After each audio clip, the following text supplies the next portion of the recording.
Warning. Listening to this show may result in increased levels of inspiration, motivation, and innovation. Side effects can include the immediate urge to take massive action to build a better business and life for yourself and others. You've been warned. Welcome to Influencers Radio with your host, Jack Mize. And welcome back to another episode of Influencers Radio.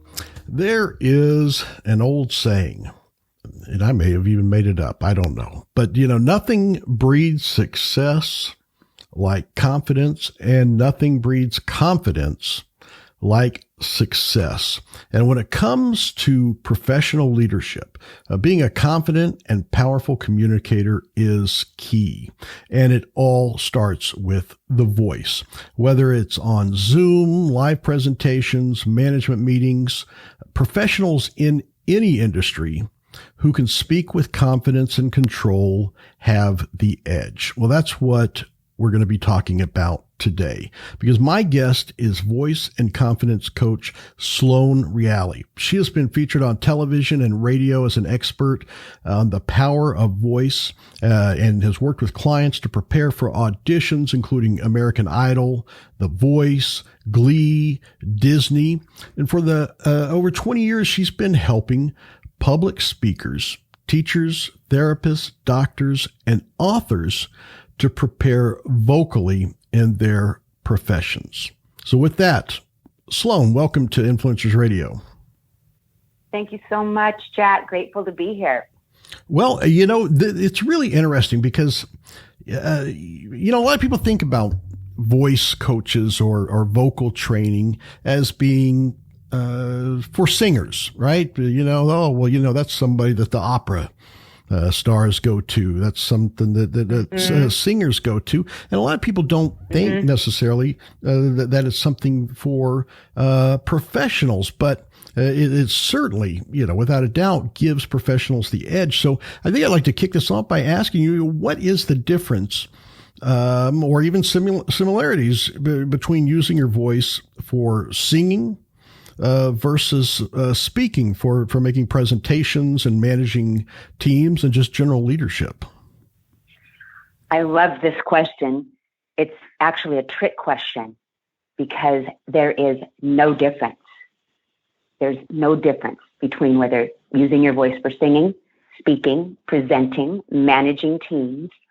The physical application of the voice is literally when people come in, the first thing I actually have to do with probably 95% of the clients that I work with, for whatever purpose they've picked up the phone and called, the very first thing I have to do is work with the breath and get them in their body. What I've found is most of the planet, most of the people coming to me aren't breathing correctly to start with. So if there's not that connection, if there's not that groundedness in the physical body, I really can't move forward. I don't necessarily tell them that, they're coming in, I need to get ready for this presentation. I'm going to be interviewed so-and-so. So we address the issues that they're coming in for. But what they don't realize, our first set of exercises we're going to get into are very physical. It's very athletic. It's like, in fact, what I tell clients when they come in is they've just entered the vocal gym. So, most people, a lot of people work out, go to the gym, walk, hike, bike, whatever. When I'm able to relate it in that way, in that sense, it's like, oh, okay. Well, so people think the voice is just something up in the throat, around our mouth, our jaw, but it really is a full body experience. Well, I've got to be honest with you completely. And boy, I'm hoping you have some magical answer for this. So I have absolutely zero confidence in my ability to sing or my ability to even learn how to sing in a fashion that would not just be completely obnoxious to people. So is there a difference? So obviously, so when you're speaking, as in doing presentations, you don't have to think about things, and I may not be using the correct musical terms, but tone or pitch or things like that. Do those things still come into play when you're speaking, or is it something that you have a little bit more latitude or a little bit more forgiving when you're speaking than when you're singing? No, absolutely. All those things come into play. I want to go back just for a second. I love all the clients that I work with for whatever purpose they're coming in, but I absolutely get so excited when someone like you comes along and says, I really don't think I can sing. I don't think I can. I don't believe I can. Because all I need is 1 hour. All I need is 1 hour to show anybody who believes or they've been told at a young age, you're tone deaf, you can't sing, you should lip sync, stay in the back, find another job, right? Those are my favorite because in 1 hour, you have results and working with me. Again, it's very physical. But yes, coming back to the speaking and presentations for professional purposes in the workplace, more traditional workplace rather than singing, it's the same stuff. I have to start with the physical body first, get you grounded. It's really the method and the techniques that I use. They're actually a spin-off. If anyone is familiar with music and LA, there's a gentleman by the name of Seth Riggs. And the technique that I've been teaching for 20 years now is a spin-off of that. The woman who certified me, she studied with Seth Riggs. He worked with like the Michael Jacksons and all the it's just a very long list of very famous people we would all know. And all I've done, I have stuck with that method. I've stuck with the technique I was trained, and I've continued to use it across the board with whatever purpose people are coming to me for. So it starts with physical, in the body, very specific, like it's the push-ups and the sit-ups, really, getting you in the body. It's the non-glamorous. It's not exciting. It's training. It's training a whole new muscle group, right? The vocal cords are a muscle group, connecting the muscles in the vocal cords to the diaphragm where the breath is. Most people are shallow breathing. Most people are not breathing below their lungs. So to just get that activated, and then the final muscle in the game, Jack, is really the head. I got to work with people's brains because there are old triggers, there's old tapes that are playing in our head almost every time that goes back to when we were kids. And some well-meaning, coach or parent or, a teacher who really didn't know, planted some negative connotation, some negative belief around their voice. And they have carried that through all the way into their adult life. Does that answer your question? Yeah, I think so. And maybe that's where mine is, because it was always, it sounds like somebody just stepped on your toe or somebody just pulled the cat's tail or, I've had tears. People have broke down, in the studio, in the sessions. I have Kleenex boxes there. It's amazing the stories that people have shared. It's heartbreaking, really. And then to go back and to bring it back to, it's kind of like, I liken it to in the times of records, right? And the stereos and the record players with the needle, which are all coming back now, apparently. We should have all hung on to our stereos. But I liken it to an old program, right? That needle going around in the record. And when you come to me to work with me around your voice, the first thing we're going to do is take that needle and we are going to scratch that old tape or record up until it is not usable anymore, basically by downloading into your brain, into your body, a whole new way of thinking and approaching and accessing your voice. And it's not the super glamorous, there's always a little bit of resistance. Oh, this is kind of weird. I don't really want to do this. But when they're doing the work, the results are phenomenal. You're coming back to the difference, tone and pitch and all that. Something I've incorporated in the last probably decade now. I work with the elements in the voice. So, earth, air, fire, water, metal. So for example, if you are leading a team in a professional setting and and you're just being met with resistance. You're starting to lose confidence in yourself and your ability. That imposter syndrome is starting to creep up. Oh my gosh, what have I gotten myself into? I'm not qualified to do this job. That person, generally speaking, might be a little more soft-spoken. They might have a lot more water or air in their voice, not a lot of weight. So that type of a client, first thing we're going to do is come in and we're going to go the opposite direction. We're going to start adding weight and earth and maybe some fire into your voice. We're going to, with that comes more authority, taking up space. So it's not really just the voice I'm working with. I'm working with your brain and how you think about your voice and how you think about what you're putting out there with your voice. It comes back into the physical body, your posture, how you're carrying yourself. If I'm working with leaders, team leaders, it's about taking up more space. It's how you hold yourself. It's where you sit when you walk into the room and at the table. There's a lot of this. It's subtle, but if you're not even aware, a lot of people coming, they're not even aware. It's like, oh my gosh, I had no idea. So we start, I give them tools and they start practicing this and we start role playing and they bring their speeches and their presentations in. And we work on that stuff. We work with, where you're going to really emphasize something. We call that a punch word, where you're going to stop and be quiet because there's a really important point that you want to make right there. So that really, some really interesting points that you bring up there that I think I want to step back because I think it's important. Because when I hear a great speaker, to me, I mean, mm-hmm. I think it affects me like some people when they're hearing a great symphony.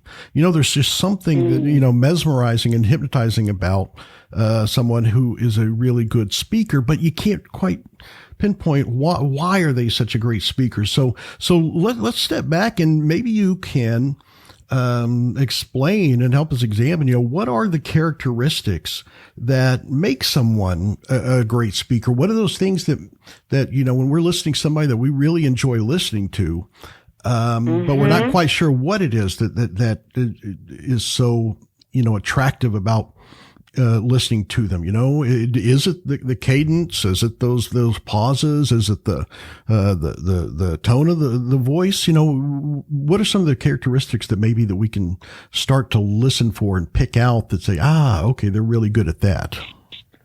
Yeah. Oh, I love it. It's a great question.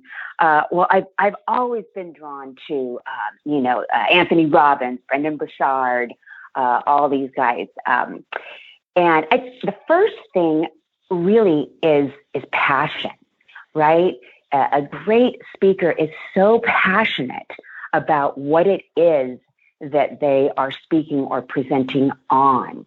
A common thread I see with many of them, myself included, is really coming from a place of service. And just a side note on that, when I get people that are hung up, what prevents people from being confident, amazing presenters or singers or whatever it is they're doing with their voice, it's the self-conscious. It's the worried about what other people are going to think, fear of making mistakes, being judged, and a quick fix to that, and it takes practice, but the first thing I'm doing is helping them to get out of self. Because when we're in self, now we're playing with that ego and switch that over to being of service. Because when we're coming from a place of service and we just want to help the people that we're speaking or presenting to, there is no place for self. It's about service. And this is a common denominator I see with my favorite public speakers and presenters. The other thing, these guys and gals, they practice a lot.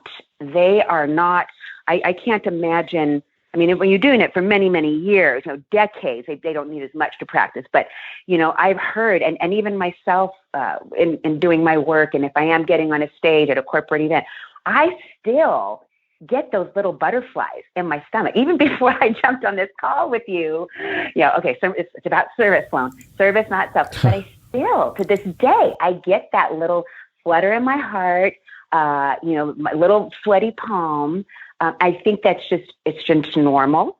It keeps me on my game. I don't ever want to go into autopilot.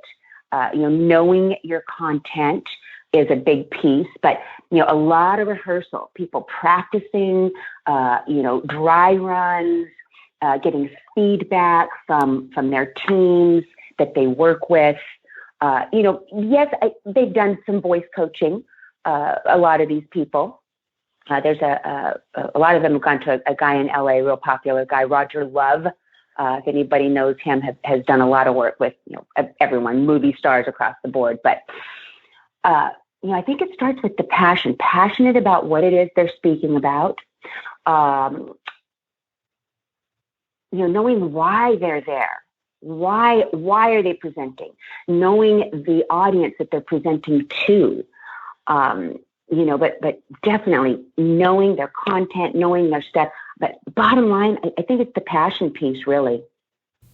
Well, yeah, and I guess that's what kind of flows through. And maybe that's why it's so hard to identify, because you hear people that maybe don't have traditionally what you would think of as great voices, or maybe there's some oddities to their voices, or they maybe have the ums and ahs and things like that people seem to worry about. But yeah, I guess the passion really cuts through a lot of that. And so that makes me think about getting into some of the myths and misconceptions that a lot of people may have about, developing a great voice, because, I got to bring this up, and I'm not advocating it for anyone, but it's just my own perception. When I hear there's some great singers that I think, man, that's a product of whiskey and cigarettes. And surely that isn't something that you prescribe to anyone to develop that voice. So let's talk about some of those misconceptions about what it takes to develop a voice. And you already hit on something a little earlier that the exercises you do and breathing. I mean, it almost made me think about, yoga and stretching and how important breathing is. How does that tie into the health and maybe benefits of working on your voice? But, also, what are some of those myths and misconceptions people have about what it takes to actually be a great singer or a great speaker that, really, really aren't true? Oh, absolutely. I love this question, Jack.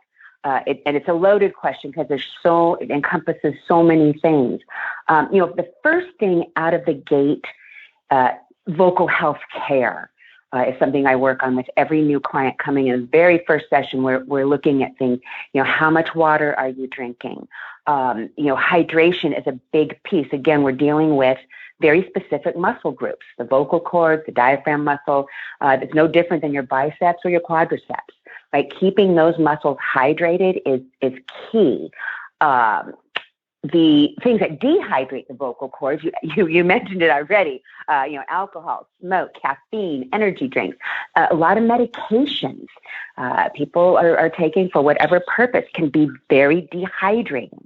Antihistamines, people that are struggling with allergies and that sort of thing. And I use all kinds of interesting things. And Medipod is you run saline solution through your sinuses. But looking at diet, 3 things that people can do like every day, starting immediately, to help your voice be in better vocal consistency.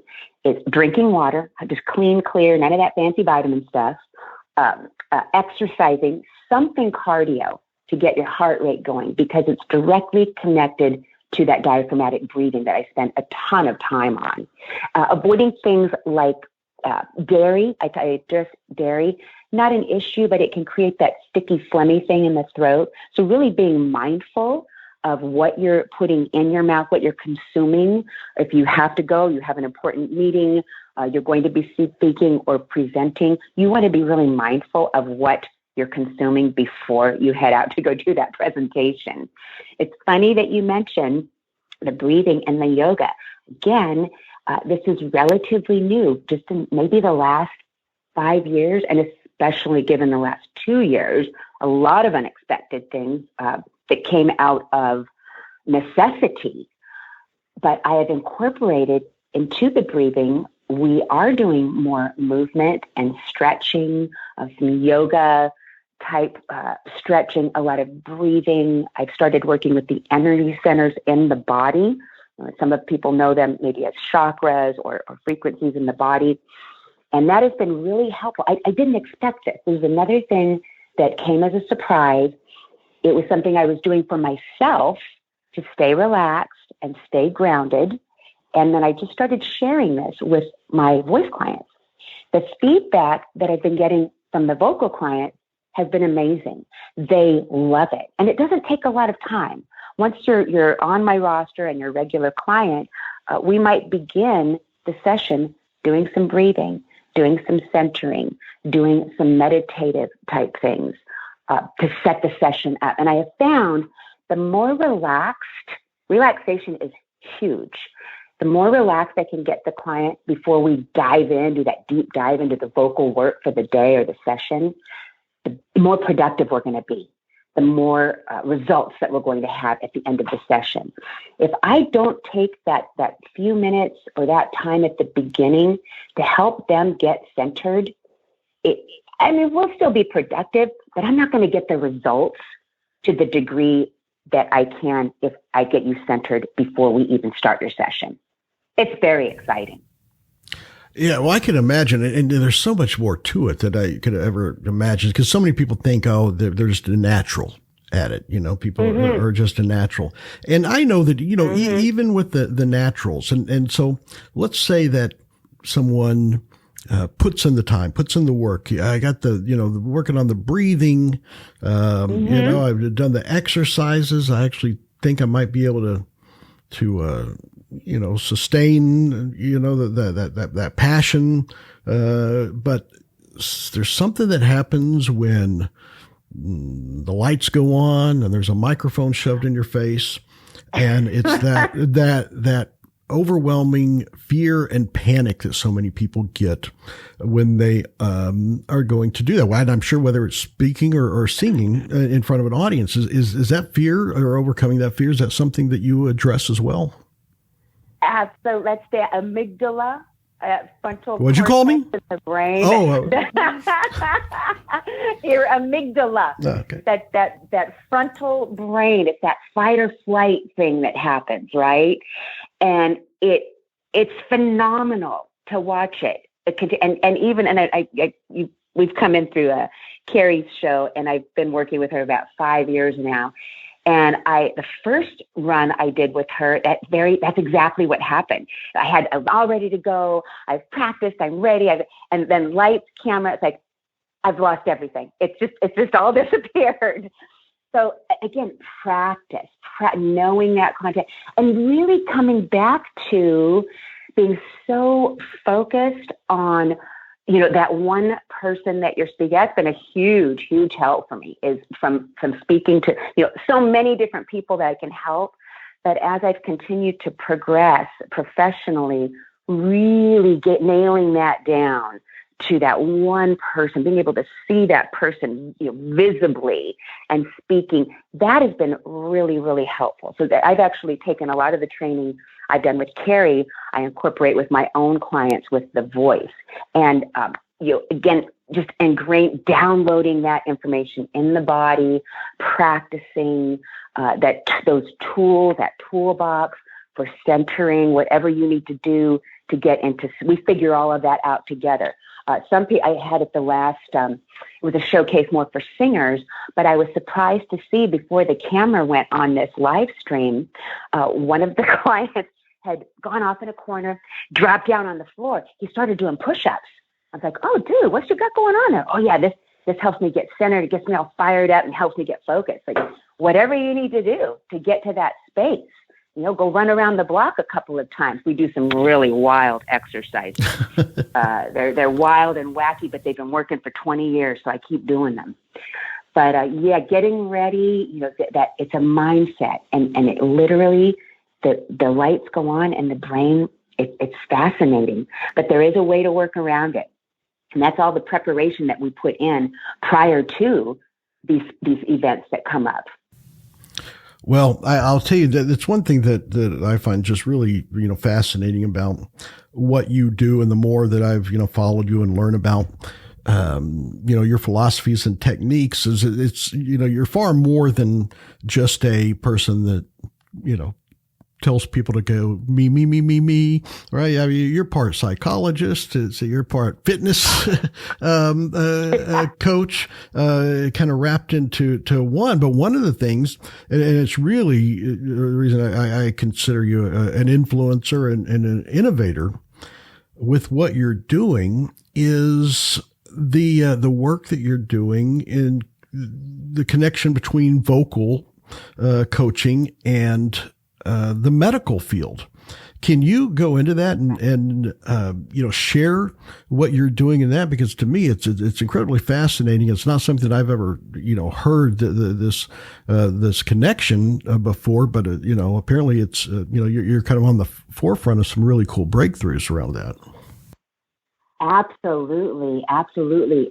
It started about a decade ago when a woman came in with something I'd never heard of, VCD, vocal cord dysfunction. And a ear, nose, throat doctor had referred her and said, you need to go get some vocal coaching. So this gal called me. I'd never heard of this. I had no idea. So, this is what I do. I don't know if this is going to work, but let's try it and see if it works. Sure enough, getting in the body, very physical, some exercises, how to, stay out of that throat space area that was causing it. And this is connected to breathing and all kinds of other things. She was the first vocal cord dysfunction client that I had about 10 years ago. Then I started to get people coming in with recovering from strokes, that they trouble with their speech. Again, I don't know if this will work. Let's try it. It worked. And I've continued to get, I've had cancer survivors, a young man who had brain cancer, a tumor. When they went in to operate, they got the cancer out, but they botched the vocal cords. The anesthesia somehow got, and I worked with a couple of different clients where the vocal cords were affected because of surgery related. And seeing every time these people come in, I don't know. I always, the precursor is always, I'm not sure if this is going to work, but let's try what I've been doing for almost 20 years and see if you can get some relief. Let's see what kind of results we can get. So I pretty much, if there's no physical issues going on, I guarantee my work, right? It starts with that very first hour we're together. You will see, feel, and hear something significantly change with your voice before you leave your session with me. If you're coming to me with a physical issue, medical related, the caveat is always, I'm not sure if I can help you, but let's try this. And Jack, I'm telling you, I surprise myself the stuff I'm able to help people with. It's been so exciting. And then most recently, people working at home this past year and a half, people sitting at their desks, not up interacting the way they normally would, a lot of work over Zoom or Skype. The pulmonologist, I had a pulmonologist reach out to me, telling me about, she's seeing a high number of people dealing with vocal fatigue. This vocal cord dysfunction thing is creeping up. A lot of issues around the voice are happening. And a lot of it, from my perspective, is related to people not being in their regular routine. You're sitting a lot where the diaphragm is it's collapsed while you're sitting. People might be slouching at their desk, so they don't have that nice open airway. Posture is a big piece of this. So on that note, very exciting. I am working now with the pulmonologist group in Santa Barbara. It involves a couple of different hospitals, speech therapist, and what we're putting together, I think we're putting together some videos they want me to make available for their clients, but more exciting, I'm putting together a lifestyle segment for one of our TV stations, and I hope to get a regular segment as a guest and maybe my own little, sliver of a show where I can be presenting and sharing and bringing in the medical professionals to say, look, if you're dealing with any of these symptoms, if your voice is grovelly, if you are struggling with fatigue, your voice gets really tired, if you're losing your voice, our superintendent of schools, she did an amazing job of communicating with our parents and our kids and how to navigate this whole thing and getting back into the classroom. But I literally, Jack, I listened to this woman on video. Her content was awesome, but I listened to her voice deteriorate every single week, just that losing, almost hoarseness. And I've reached out to her, and I'm hoping to make a connection and be able to be of service to her. But there are things that if you're dealing with any of that, that is not normal. And these are some of the things I help people with their voice. Just the average Joe that might be having physical issues around their voice. I can help with that. Yeah, that's amazing. I guess like anything, it's a physical therapy, I guess, for the voice. Absolutely. Well, I think the big thing that, like you mentioned earlier, because of maybe something in your past or what people have told you, that people just don't, think it's just not possible for me to sing or be a great speaker. So what are a couple of tips maybe that you could give to someone to develop the voice and maybe not, turn them into that, Anthony Robbins or Pavarotti, overnight, but something that they can do and try to where they might surprise themselves and say, oh, wait, well, maybe I can do this if I really wanted to. So what are some tips that you could give someone to help develop it, even just to that point where they think, maybe this is possible? Absolutely. Well, again, coming back to breathing is essential to anything that we're going to use our voice for. So if people are dealing with, if you find that you're anxious, if you find that you're having trouble accessing your voice, you're not really in your body, getting physical, breathing, and some sort of activity, whether it's just, walking, timing that breath, inhaling every other step, all the way down into that belly. Number one, pay attention to how you're breathing. So for the listeners that are out there right now in this moment, whatever you're doing, unless if you're driving or you're stopped at a stoplight, pay attention to how you're breathing. When you breathe, are you inhaling your shoulders all the way up to your ears, creating tension in your upper back and your shoulders? Or are your shoulders relaxed? And is that breath coming all the way down into the belly? Number one, pay attention to the breath. Around the singing portion, I think really having fun. I deal with a lot of closet and car singers. So if you're one of those people who you just like to turn it up and go for it as if no one is listening, and you're having trouble reaching some of those notes, you're not really sure. My website is filled with tons of helpful content, videos, testimonies. There's a YouTube as well, Sloane Reali. Probably 3 hours of complimentary content people can go check out. But what else could you do? The breathing is such a key for,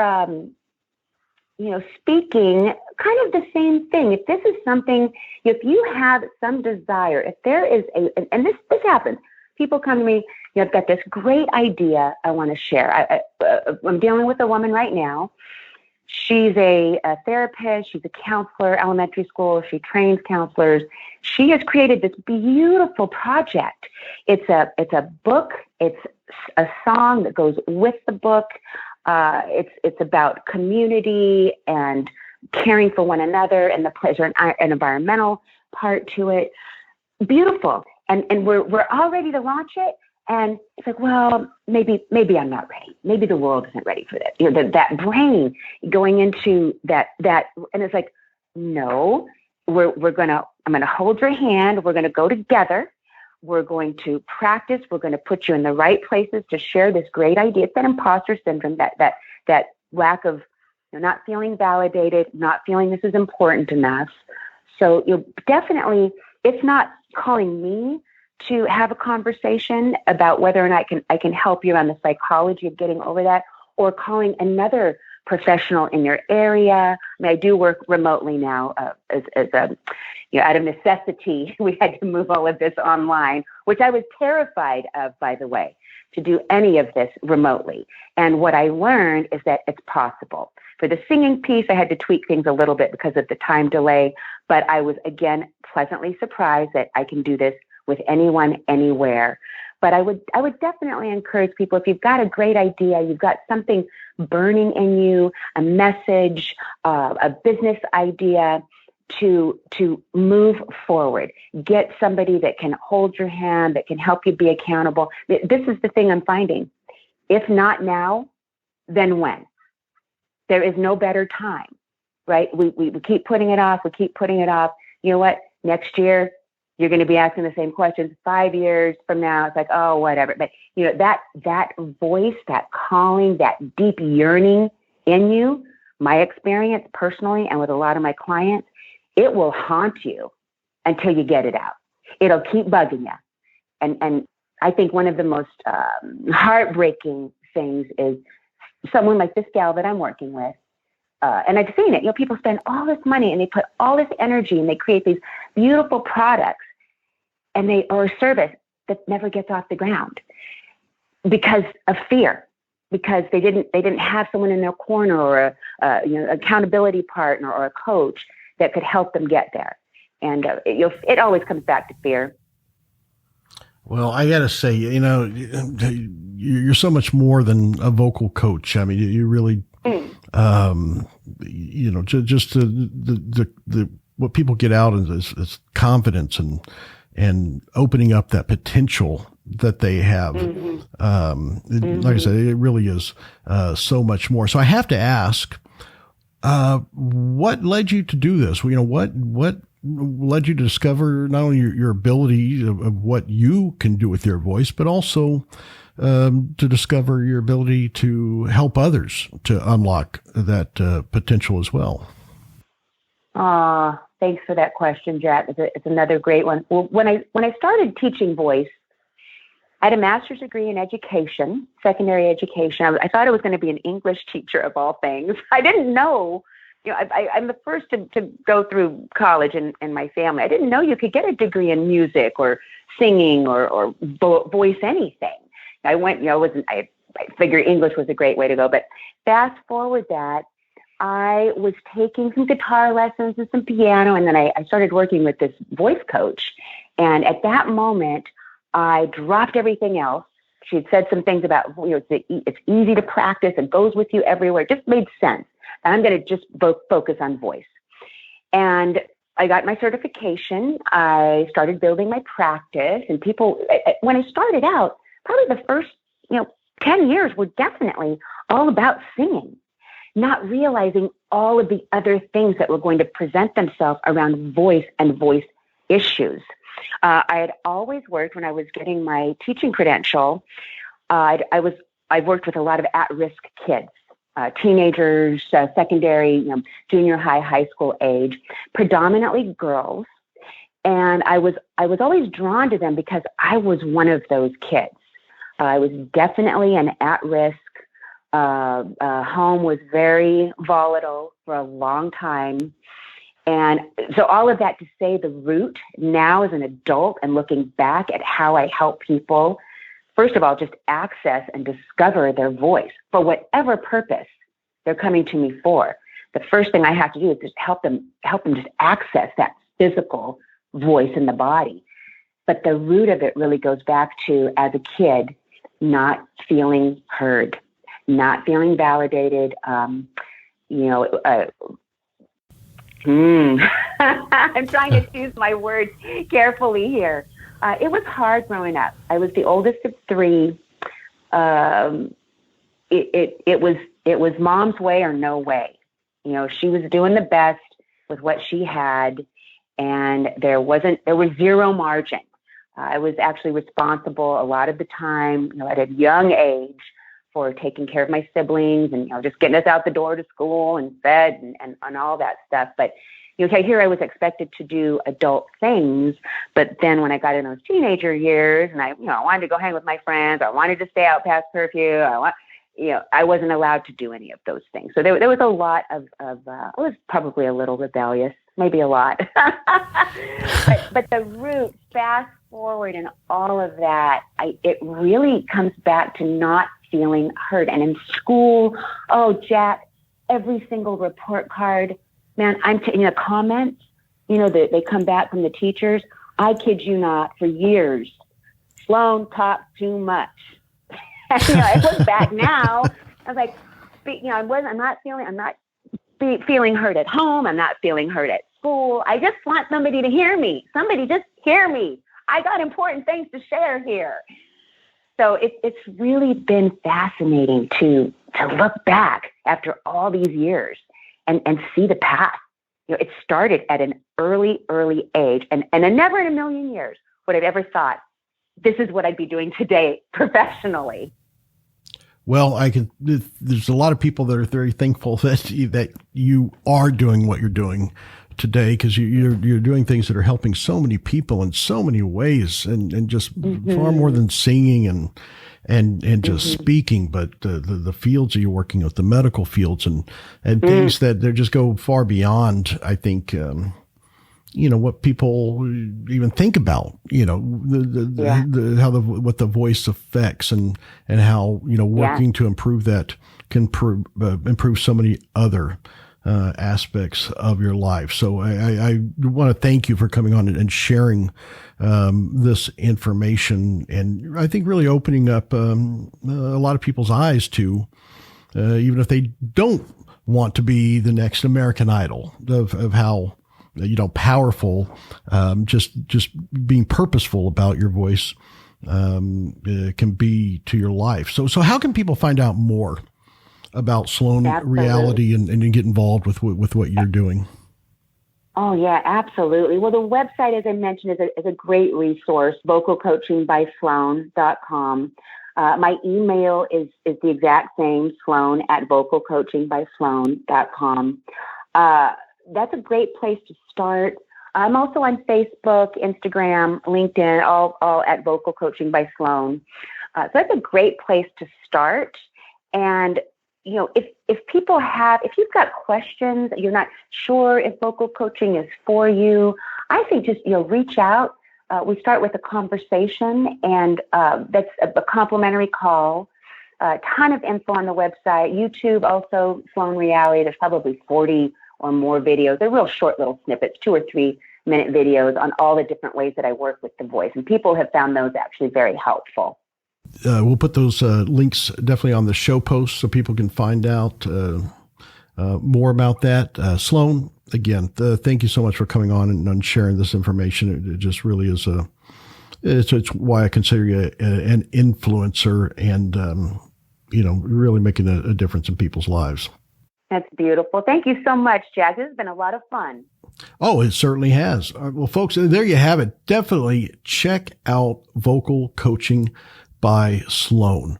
If you want to find your voice, you want to build confidence and unlock potential in so many different areas of your life, it's definitely worthwhile to check it out. Again, we'll have those links on the show post.